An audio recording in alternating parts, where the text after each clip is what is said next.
নমস্কার বন্ধুরা, welcome to my channel SB explorer. তো বন্ধুরা, সকলকে জানাই শুভ সকাল। তো আজকের ভিডিওতে কিছু গুরুত্বপূর্ণ বিষয় নিয়ে আলোচনা করতে চলেছি। তো যারা চ্যানেলে প্রথমবার এসেছো অবশ্যই সকলে একটা করে সাবস্ক্রাইব করে দিও। সাবস্ক্রাইব করা সম্পূর্ণ ফ্রি, তাই যারা যারা ভিডিও দেখছো একটা করে সাবস্ক্রাইব করতে কিন্তু কেউ ভুলো না। তো বন্ধুরা, প্রথমেই যে আপডেটটা দিয়ে শুরু করতে চলেছি সেটা হচ্ছে গতকালকে তোমাদেরকে আমি জানিয়েছিলাম যে মোহামেডান এসসি তারকা বিদেশি মিডফিল্ডার কাদিরি তিনি কিন্তু 2 থেকে 3 মাসের জন্য ছিটকে যাচ্ছেন। তবে বন্ধুরা, আজকে কিন্তু আরও বেশি একটা বড় খারাপ খবর বেরিয়ে আসছে, যেটা হচ্ছে এই কাদেরি, মোহাম্মদ কাদেরি ডিফেন্সিভ মিডফিল্ডার, তিনি কিন্তু শুধু 2 থেকে 3 মাস নয়, তিনি পুরোপুরি সিজন থেকেই তিনি কিন্তু ছিটকে যাচ্ছেন।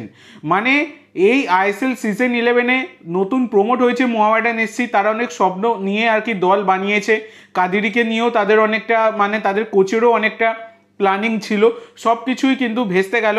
পুরোপুরি কিন্তু চোটের কারণে এসিএল ইনজুরি হয়েছে, সেই কারণে পুরোপুরি এই সিজন থেকে ছিটকে গেলেন মোহাম্মদ কাদেরি, এবং তার বদলে কিন্তু নতুন বিদেশি মিডফিল্ডারের খোঁজ চালাচ্ছে মোহামেডান এসসি, সেই রকমই কিন্তু খবর পাওয়া যাচ্ছে। তো এটা একটা বড় ধাক্কা মোহামেডানের আইএসএল সিজন শুরু হওয়ার আগে, সেটা বলাই যায়। তো এরপরে তোমাদের যেটা জানাবো সেটা হচ্ছে 35 বছর বয়সী ব্রাজিলিয়ান ডিফেন্সিভ মিডফিল্ডার জোয়াও ভিক্টরকে নিয়ে। তো জোয়াও ভিক্টরকে তোমরা সকলেই চেনো, হায়দ্রাবাদ এফসির হয়ে খেলেছেন এই 2 কোটি টাকা মার্কেট ভ্যালুর এই মিডফিল্ডার। তো হায়দ্রাবাদ এফসির গত সিজনে পয়সা কড়ির টানাটানি ছিল, সেখানে কিন্তু মানে তাদের আর্থিক অনেক প্রবলেম হয়েছে, ফিনান্সিয়াল প্রবলেম প্রচুর হয়েছে। তো ব্যাপারটা হচ্ছে সেখানে সব বিদেশিরা দল ছেড়ে চলে গিয়েছিল, একমাত্র এই জোয়াও ভিক্টর ছাড়া। পয়সা পায়নি বলে সব বিদেশিরা দল ছেড়েছিল, এমনকি ম্যাক্সিমাম ভারতীয় সিনিয়র প্লেয়াররা তারাও কিন্তু পয়সা না পাওয়ার কারণে তারা কিন্তু দল ছেড়েছিল। কিন্তু সেখানে লয়্যালটি দেখিয়ে থেকে গিয়েছিলেন এই জোয়াও ভিক্টর, বাচ্চা ছেলেগুলোকে নেতৃত্ব দিয়ে খেলিয়েছেন এই জোয়াও ভিক্টর, এবং নিজেও খেলে গেছেন বিনা পয়সায়। তখন বলাই যায় তখন তো কেউ পয়সা পায়নি বলেই খেলেনি, সেখানে জোয়াও ভিক্টর যে আলাদা করে পয়সা পেয়েছে তার কোনো মানে নেই। জোয়াও ভিক্টর পয়সাই পায়নি, তবুও তিনি কিন্তু তখন সার্ভিসটা দিয়ে গেছেন ক্লাবের প্রতি ভালোবাসা দেখিয়ে। তো একজন বিদেশি হিসাবে তাকে তো মানে স্যালুট জানানোই যায়, কারণ দারুণ প্লেয়ার। এবং বর্তমানে দাঁড়িয়ে এই জোয়াও ভিক্টরকে কিন্তু আরও একটা মরশুমের জন্য কন্ট্রাক্ট এক্সটেনশন অফার কিন্তু দিয়েছে হায়দ্রাবাদ এফসি।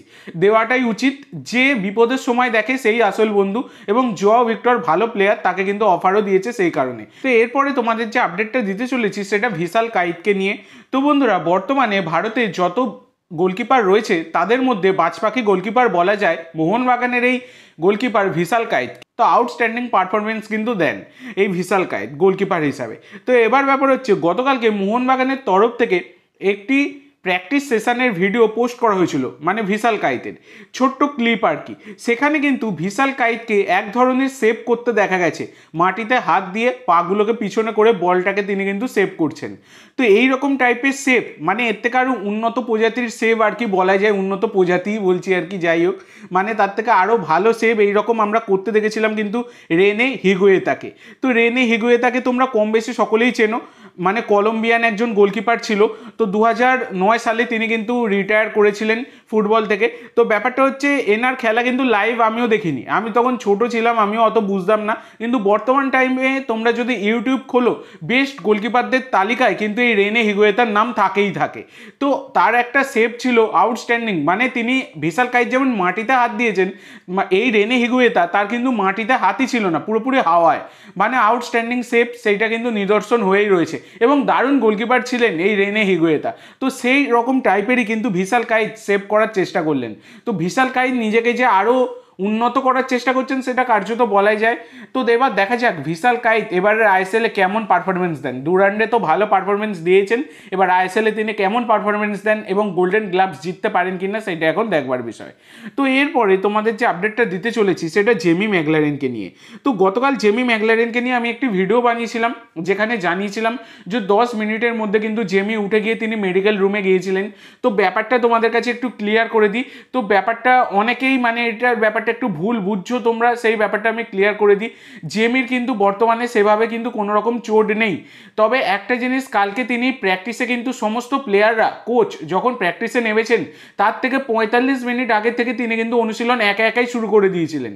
বল নিয়ে সাইড লাইনের ধারে যেমন করে পেরেছেন তিনি কিন্তু কঠোর অনুশীলন করেছেন একা একাই। তারপর যখন থেকে মূল দলের অনুশীলন শুরু হয় তারপরে 10 মিনিটের মধ্যে তিনি কিন্তু মাঠ ছেড়ে বেরিয়ে যান, এবং তিনি কিন্তু মেডিকেল রুমে কিছুটা ট্রিটমেন্ট নেন, এবং তারপরে মেডিকেল রুমের বাইরে বেরিয়ে তিনি চেয়ারে বসে পড়েন, মানে অনেকটাই ক্লান্ত তাকে কিন্তু দেখাচ্ছিল। তো কঠোর অনুশীলন করেছেন জেমি ম্যাকলারেন। তো তার কিন্তু চোটের ব্যাপারে কোনো রকম খবর পাওয়া যায়নি, তবে হ্যাঁ তিনি এখনও পুরোপুরি ফিট নয় এবং তার যে ঘাড়ে যে ব্যথাটা ছিল সেইটা সুস্থ মানে পুরোপুরি ঠিক হয়ে গেলেও এখনও কিছুটা হলেও প্রবলেম হয়তো রয়েছে, যেটা কিন্তু কালকে দিমিত্রি পেত্রাতোস, জেসন কামিন্স যখন তার সাথে কথা বলছিল, মানে যখন তিনি বসেছিলেন তখন যখন কথা বলছিল তখন কিন্তু তিনি আকার ইঙ্গিতে বোঝাচ্ছিলেন, সেটা কিন্তু দেখা গেছে।